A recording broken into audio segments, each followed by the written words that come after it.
de la carrera de computación de la Universidad Escuela Superior Politécnica Agropecuaria de Manabí, Manuel Félix López. A continuación, pasaré a presentar a mis compañeros, los cuales estamos delegados para tratar la temática acerca de los patrones de diseño. Ellos son Denis Coveña, César Andrade y Aaron Vladimir. A continuación, pasaré a dar un poco de definición de lo que son los patrones de diseño. Patrones de diseño. Los patrones de diseño se catalogan como el esqueleto de las soluciones a problemas comunes en el desarrollo de software. Estos también se caracterizan como las pequeñas arquitecturas que son recurrentes en los sistemas orientados a objetos. Los patrones de diseño también tienen un objetivo, el cual es brindar una solución ya probada y documentada a problemas de desarrollo de software que están sujetos a contextos similares. Estos patrones también tienen elementos, los cuales su nombre, el problema. El problema es cuando aplicar un patrón. La solución es la descripción abstracta del problema y las consecuencias. Esto tiene un costo y beneficio. Pues bueno, así como ya vimos la definición de los patrones de diseño, estos tienen tipos, los cuales empezaré a definir lo que es un patrón de diseño de creación.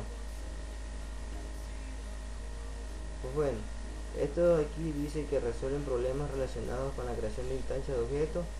Ejemplo, un ejemplo de esto aquí puede ser la creación de interfaces gráficas de distintos tipos, como ventanas, botones, entre otros. El patrón de estructura. Este de aquí lo encontramos en problemas relacionados con la forma de estructurar las clases, es decir, usan herencia para componer interfaces o aplicaciones. Un ejemplo de esto de aquí es la herencia múltiple, en el cual mezcla dos o más clases en una sola. Pues bueno, ahora el patrón de comportamiento. Este patrón de comportamiento permite resolver problemas relacionados con el comportamiento de la aplicación, normalmente en tiempo de ejecución. A continuación, tenemos un resumen acerca de los patrones creacionales, estructurales y de comportamiento.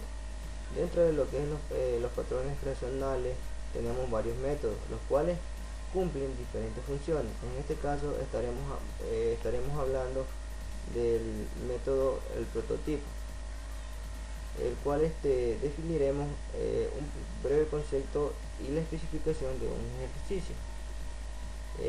Dentro de lo que es los patrones estructurales también tienen varios métodos y también cumplen diferentes funciones, el cual también definiremos lo que es un decorador y un ejemplo, y lo que es también en otra parte de lo que es los patrones de comportamiento también tienen varios métodos que cumplen diferentes funciones.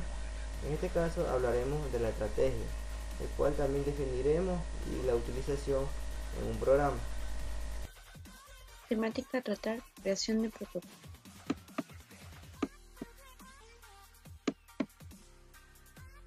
Prototipo permite a un objeto crear objetos personalizados sin conocer su clase exacta o los detalles de ser cómo crearlo. Es decir, el prototipo tiene como finalidad crear nuevas instancias de objetos en forma de clonación, es decir, hace una copia exacta de una clase previamente creada. Esto lo hace sin afectar el objeto original. La gran ventaja de esto es que el tiempo necesario para replicar un objeto es mucho menor que el tiempo que se tarda en crear una instancia y establecer los nuevos valores. Una gran desventaja es que las clases no siempre se pueden implementar de una manera fácil y que los objetos suelen tener atributos que se repiten su valor. Solución. Consiste en definir una interfaz que expone el método necesario para realizar la clonación del objeto. Las clases que pueden ser clonadas implementarán esta interfaz, mientras que las clases que deseen clonar deberán utilizar el método definido en la interfaz. Es decir, para hacer una clonación debe de tener una interfaz, ya que ésta le permite que su método pueda ser clonado por las clases de concreto, y esta clase concreta pueden implementar a la interfaz. La estructura. Existe dos tipos de clonación, la clonación superficial y la clonación profunda. La clonación superficial modifica las referencias a terceros objetos, hace que los originales cambien, ya que los terceros objetos son en realidad punteros. La clonación profunda. Se clonan los terceros objetos dando lugar a nuevas referencias independientes.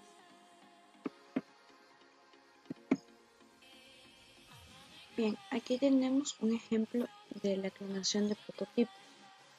Como nos damos cuenta, cliente es la que crea nuevos objetos a partir de lo que le manda la interfaz. La interfaz viene siendo el prototipo, como lo vemos aquí en esta clase. Esta va a contener un método que se va a llamar clonar. Esta es la que realiza las operaciones que demanda el cliente.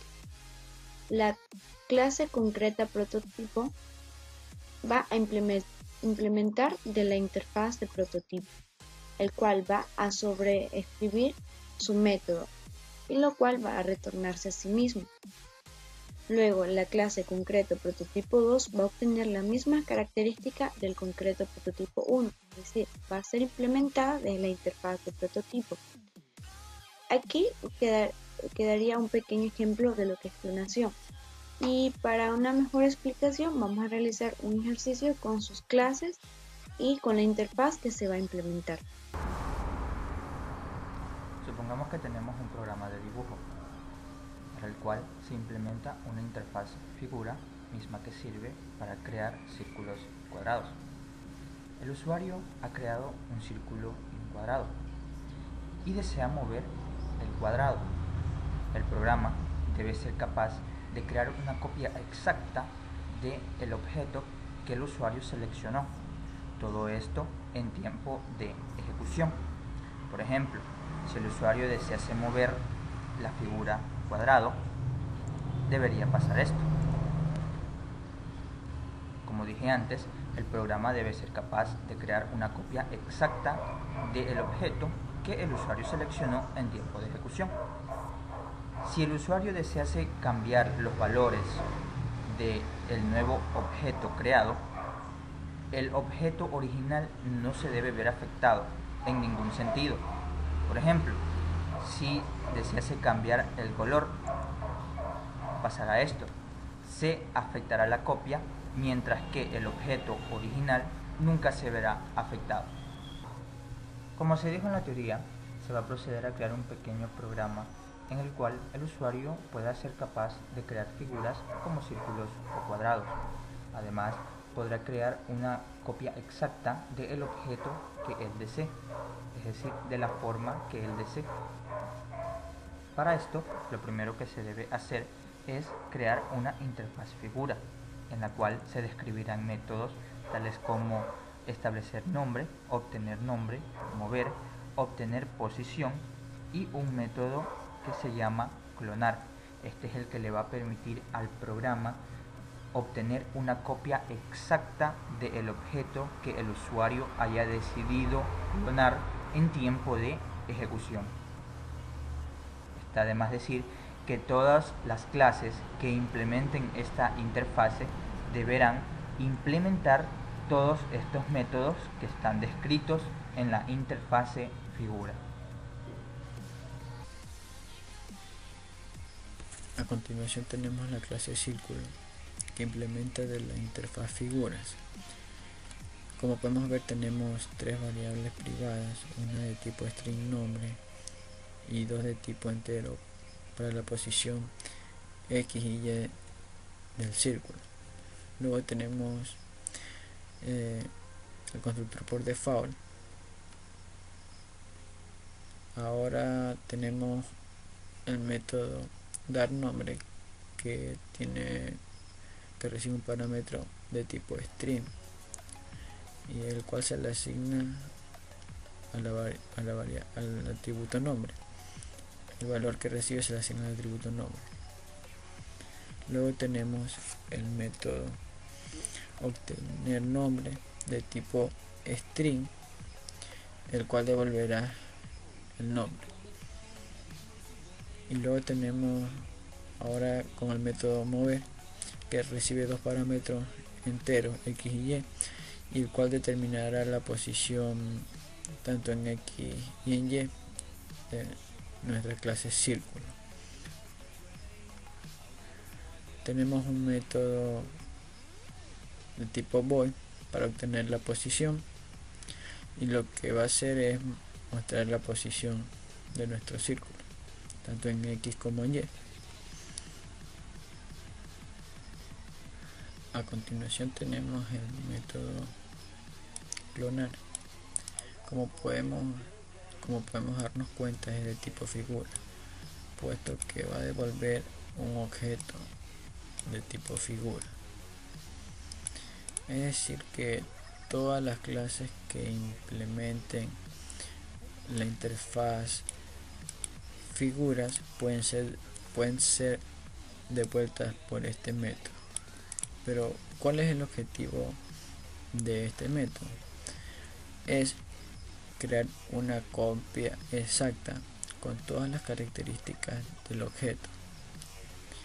Es decir, que supongamos que el cliente cree un objeto círculo y le dé un nombre y le dé también una determinada posición.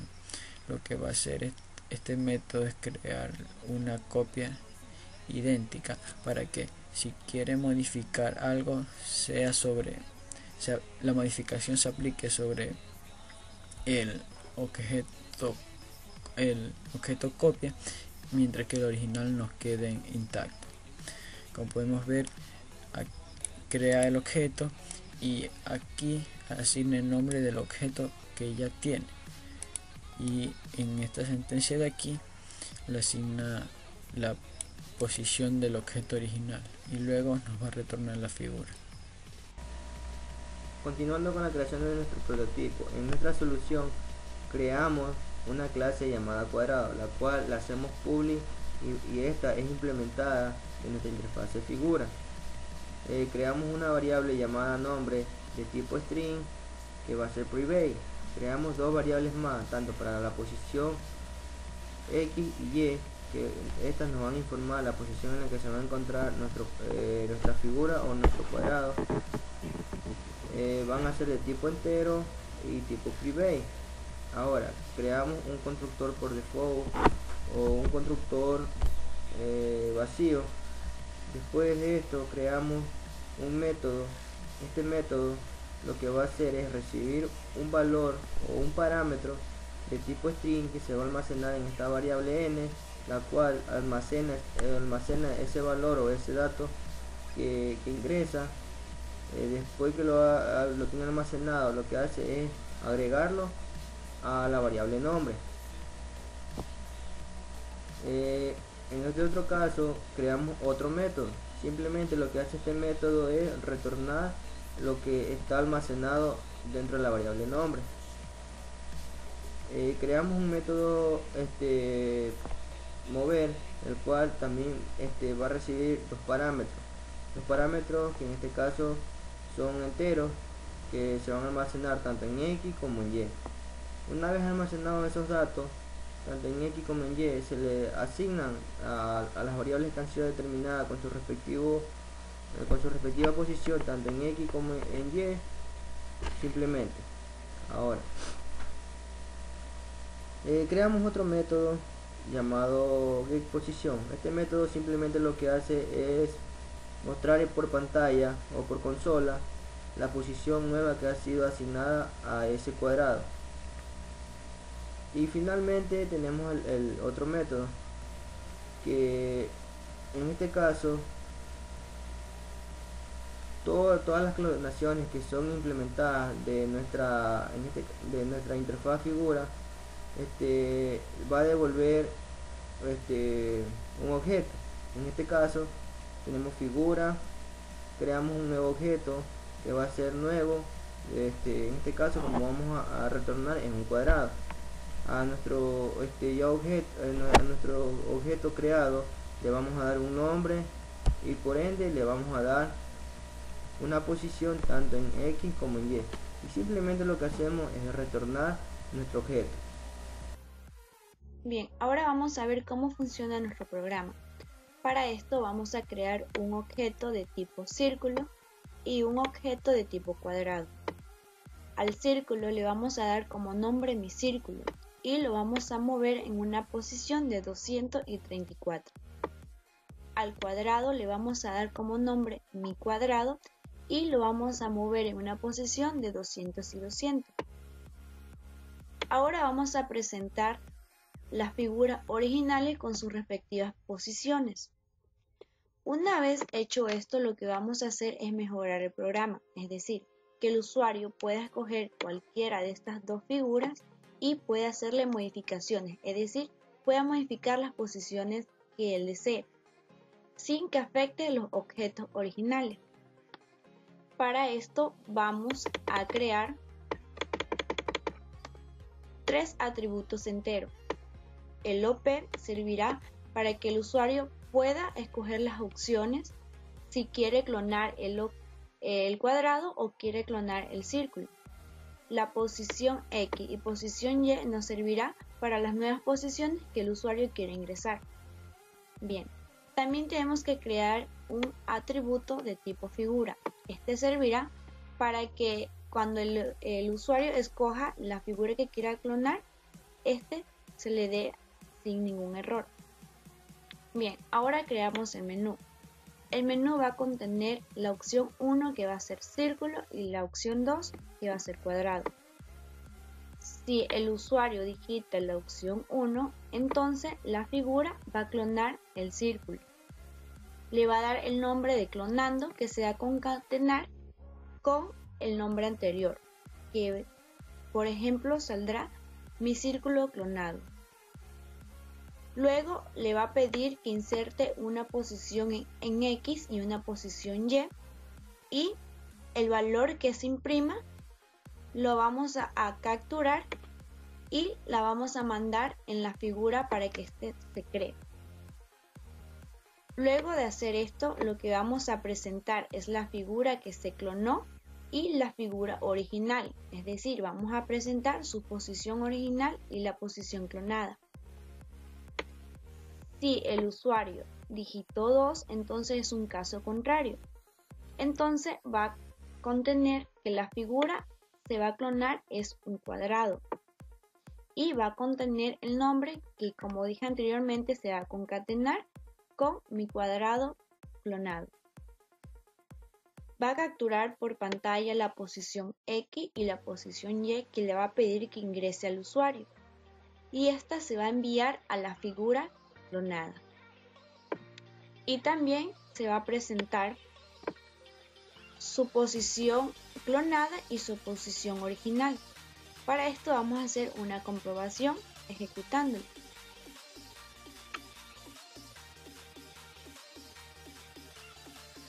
Bien, como vemos aquí, nos presenta la posición del círculo original y la del cuadrado, con su respectivo nombre.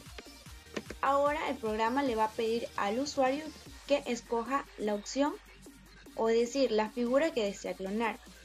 Si el usuario digita 1, entonces se va a clonar un círculo. Para esto le mando un mensaje que tiene que digitar la posición en X, que va a tener 23 y 45.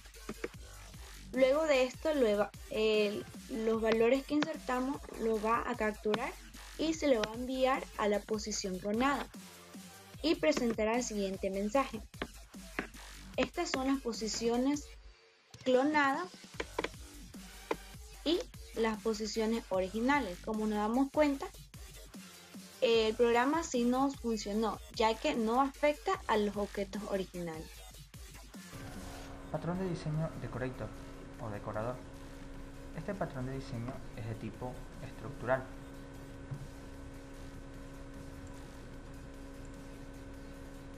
Su principal utilidad es que permite dotar de funcionalidades dinámicamente, es decir, en tiempo de ejecución. En otras palabras, podemos decir que vamos a decorar objetos para dotarlos de nuevas funcionalidades. Todo esto en tiempo de ejecución. Es verdaderamente útil cuando se quiere evitar jerarquías de clases muy extensas. La herencia es una herramienta muy poderosa, pero puede hacer que nuestro programa sea menos flexible. Los aspectos claves a considerar es que el objeto decorador debe ser del mismo tipo del objeto al que decora.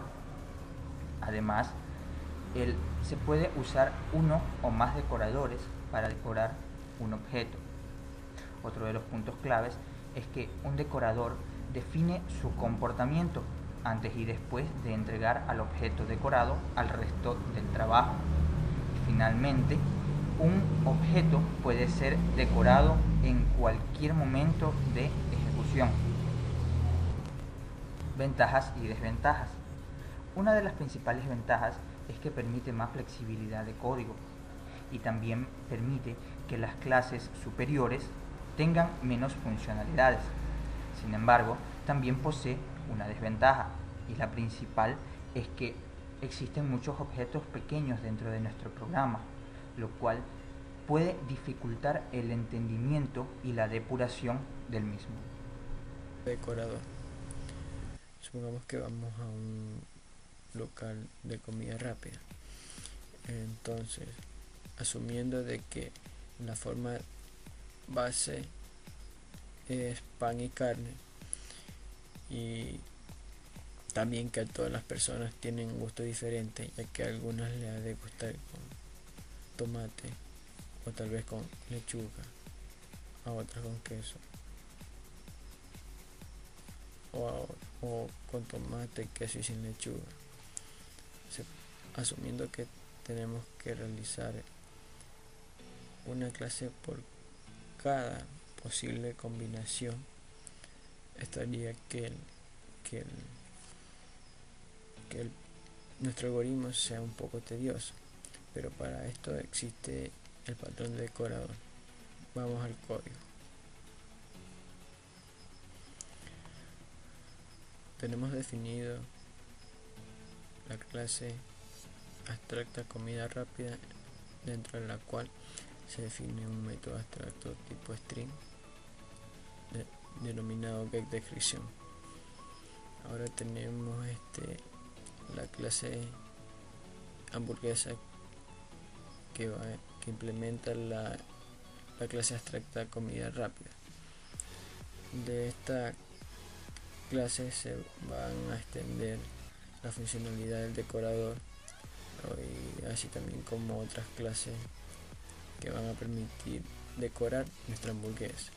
Como podemos ver, consta solo de un método público de tipo string getDescription, el cual me va a retornar la cadena carne más pan, que sería la forma base de nuestra hamburguesa. En nuestra solución creamos una clase que se llame decorador de hamburguesa. En este caso yo no la creo porque ya la tengo. Aquí está. Decorador de hamburguesa es mi clase, pero la voy a hacer de tipo pública. Pero mi clase va a ser abstracta. Mi clase va a ser abstracta en este sentido porque vamos a definir una abstracción que englobe objetos de diferentes tipos, y mi clase va a ser extendida o extiende de comidas rápidas de la clase base. También mi clase va a tener un método que debe ser suscrito por todas las clases hijas. Bueno, ahora voy a crear otra clase que se llame lechuga. Aquí está mi clase lechuga. En mi clase lechuga también es de tipo public y extiende de decorador de hamburguesa. Mi clase lechuga va a tener un constructor el cual me va a llegar por parámetro un objeto de tipo comida rápida, el cual me va a almacenar ese valor en la variable h. Una vez almacenado ese valor que llega por parámetro, ese valor almacenado en h va a ser definido a cr, el cual fue el método suscrito en la clase decorador de hamburguesa. Tenemos otro constructor. Este es para la descripción. Simplemente lo que hace es retornar en sí lo que trae CR, que es mi método, más la descripción que yo deseo, y por ende a esto le pongo que va a ser más lechuga. Bien, aquí tenemos creado una clase llamada tomate. Esta va a ser de tipo pública. A esta la vamos a extender de la clase decorador de hamburguesa. Su constructor va a recibir un objeto de tipo comida rápida, al cual le vamos a decorar. Su método de getDescription va a retornar un mensaje que se le asignará con el nombre de tomate. Luego creamos la clase queso. Esta también va a ser de tipo pública y también va a extender de la clase decorador de hamburguesa. Asimismo, su constructor recibirá un objeto de tipo comida rápida al cual le vamos a decorar. Y su única diferencia es que en el return description lo que vamos a enviar es queso.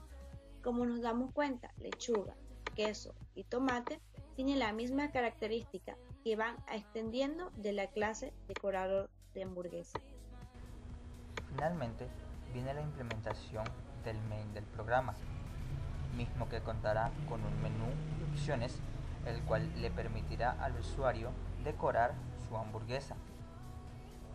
Entonces, lo primero que vamos a hacer es crear un objeto llamado H, el cual será de tipo comida rápida y a su vez hará una instancia a la clase hamburguesa. Entonces, cuando el usuario ingrese al menú de opciones, va a tener 4 opciones.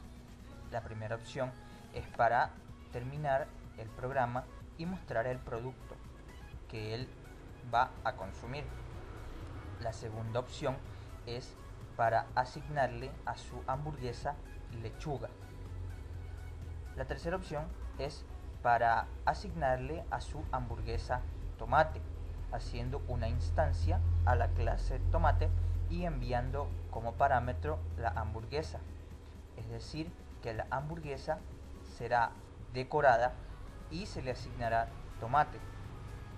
Esta acción ocurre tanto para queso, para lechuga y para tomate.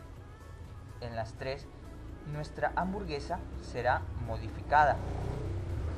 Bueno, ahora vamos a mostrar la implementación, la ejecución del programa.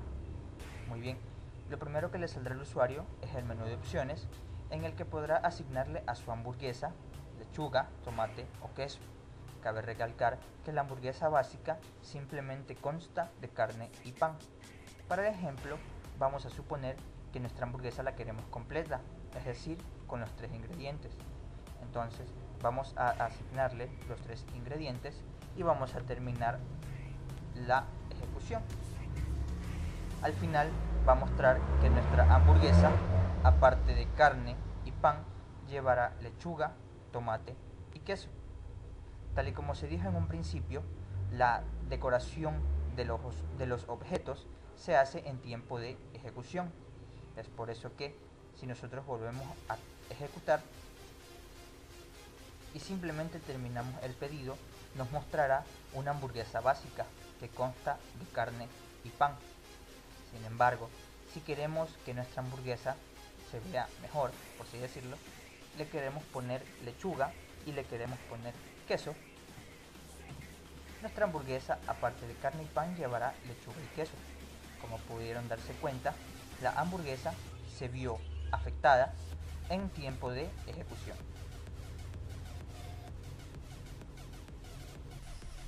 Patrón, estrategia.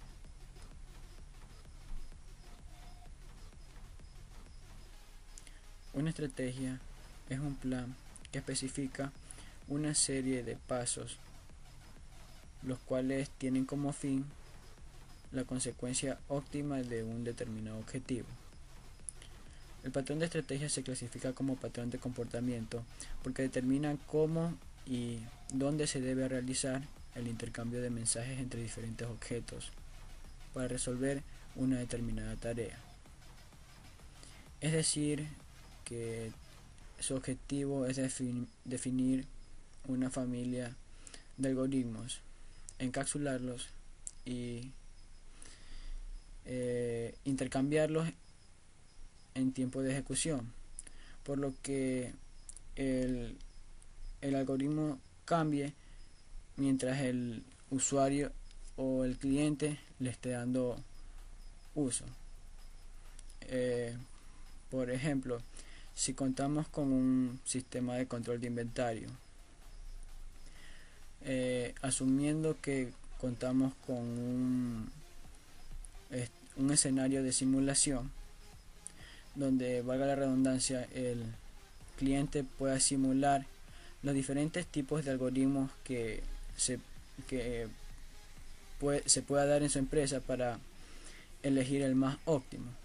Entonces, por consecuencia, los algoritmos deberían de tener la posibilidad de poder cambiarlos en tiempo de ejecución.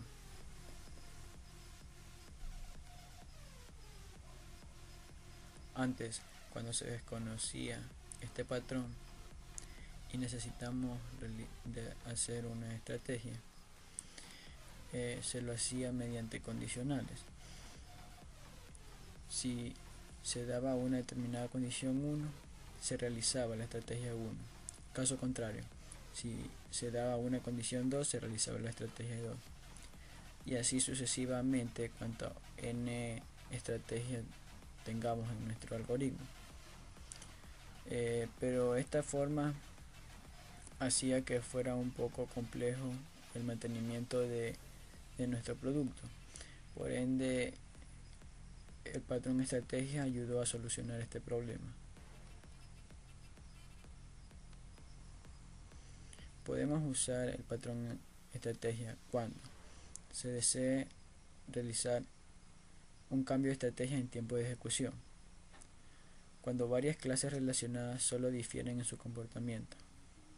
Es decir, estrategia permite configurar una clase con uno entre varios comportamientos. Se necesitan saber si lo podemos usar cuando se necesiten variantes del mismo algoritmo que se implementan como una jerarquía de clases, o también cuando un algoritmo usa datos que los clientes no tienen por qué conocer, como por ejemplo las estructuras de datos de nuestros algoritmos.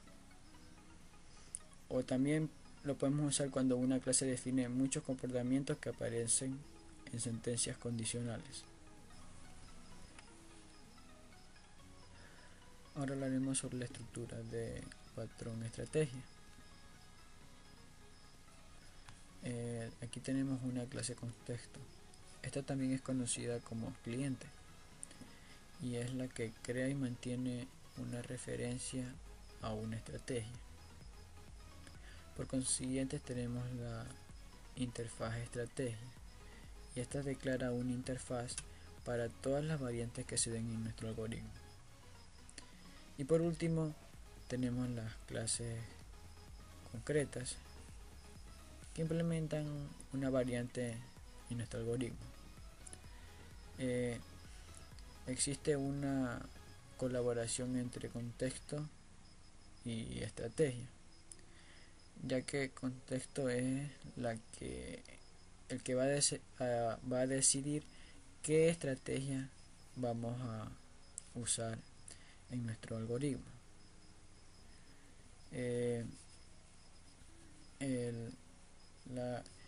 Contexto tiene una referencia hacia la clase concreta, algoritmo encapsulado A y algoritmo encapsulado B, y esta a su vez implementan la interfaz y estrategia y por ende también su método. Cabe recalcar que siempre que exista una posibilidad de realizar una tarea de distintas formas posibles, el patrón estrategia tendrá algo que decir al respecto. Hola, ¿qué tal? Mi nombre es Isidro. A continuación pasaré a explicar un pequeño ejemplo acerca de lo que es patrones de diseño de comportamiento estratégico. Bueno, para este ejemplo de estrategia he utilizado dos aviones, uno de tipo comercial y uno tipo militar. Para poder mover estos aviones he utilizado tres métodos o tres algoritmos. Para esto tengo de movilizarse sobre ruedas, volar muy rápido. Ahora, un avión comercial puede movilizarse sobre ruedas, mientras que un avión militar también lo puede hacer. ¿Cómo lo puede hacer este? Este lo puede hacer mediante una pista y este mediante un aeropuerto. El avión militar puede volar muy rápido, mientras que el avión comercial puede volar. He aquí la estrategia donde se utiliza. ¿Cómo se utiliza? Pues bueno, un avión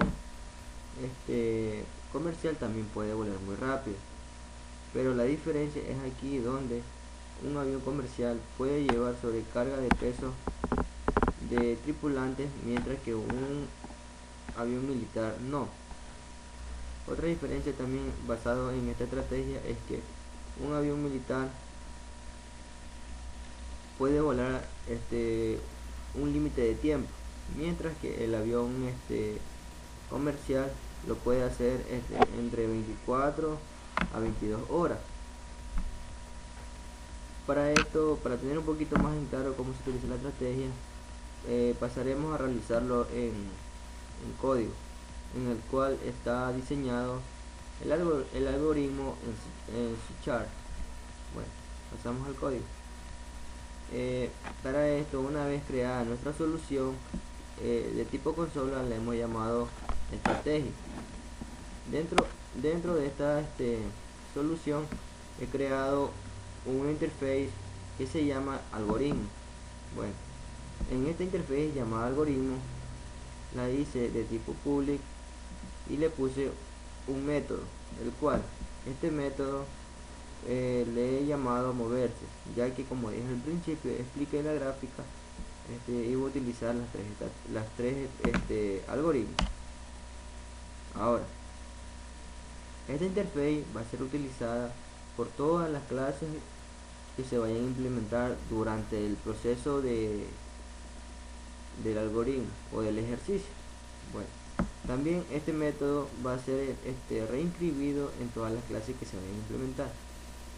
Para esto pasaré a crear una nueva clase, la cual llamaré en tierra. Como yo ya la tengo creada, no la volveré a crear. Bueno, a mi clase en tierra le he puesto public también, tiene que ser pública. También como yo dije, como expliqué anteriormente, tiene que ser implementada de la interface. Aquí tengo mi interfase, y como dije también, tiene que ser reinscrita nuestro método. Aquí está public way moverse, y como ven de esto, les he puesto un mensaje que me va a salir por la consola. Al momento de ejecutarlo, me va a salir moviéndose sobre ruedas. Esto en cuanto a lo que especifiqué, que mis aviones podían moverse en una pista o en un aeropuerto, tanto para el avión comercial como el avión del militar. Bien, ahora lo que hacemos es crear una nueva clase que va a ser pública, la cual va a implementarse de la interfaz de algoritmo. A esta le vamos a sobreescribir el método moverse y le vamos a enviar como mensaje que el avión está volando en el aire. Luego creamos la siguiente clase llamada en aire veloz, para la cual también le vamos a ubicar público, y esta va a implementar de la interfaz algoritmo, a la cual le vamos a sobreescribir el método moverse. A esta también le vamos a enviar un mensaje que el avión está volando muy rápido. Como nos damos cuenta, estas dos clases tienen las mismas características, ya que estas se implementan de la interfaz algoritmo. Como damos cuenta, el algoritmo tiene su método moverse, para lo cual en aire veloz y en aire van a tener su mismo método. Su diferencia es el mensaje. A continuación vamos a crear una clase abstracta denominada avión, la cual va a extender de la interfase algoritmo. Esta clase abstracta va a contar con un atributo de tipo algoritmo denominado miAlgoritmo. Tendrá un método denominado setAlgoritmo, mismo que le llegará como parámetro un objeto de tipo algoritmo y será asignado al atributo de tipo algoritmo que tenemos en la clase abstracta. Además de eso, tendremos un método llamado moverse, en el cual el avión podrá moverse. Aparte de eso, tenemos una clase denominada avión comercial, la cual extenderá de avión y por ende podrá hacer uso de los atributos y los métodos que posee la clase avión. Para esta clase lo único que vamos a necesitar es el constructor para inicializarla. Ahora tenemos el método main, donde declaramos dos objetos, uno de tipo avión comercial y otro de tipo avión rápido. Luego informamos que el primero en salir será el avión comercial. Después le asignamos el algoritmo en tierra al objeto avión comercial y luego lo hacemos moverse según este algoritmo. Ahora le asignamos el método en aire y llamamos al método moverse. Después informamos que ahora sigue el avión rápido y le asignamos el algoritmo en tierra y llamamos al método moverse. Después asignamos el algoritmo nuevo en aire veloz y llamamos al método moverse. Y por último informamos que él sigue el avión comercial veloz y a este nomás le asignamos el nuevo algoritmo en aire veloz y respectivamente lo hacemos moverse mediante la llamada al método. El patrón estrategia lo que busca es ejecutar o definir varios algoritmos para diferentes contextos. Ahora vamos a proceder a ejecutar el código. Como podemos ver, primero va a salir el avión comercial, va moviéndose sobre ruedas y luego va a ir volando en los aires.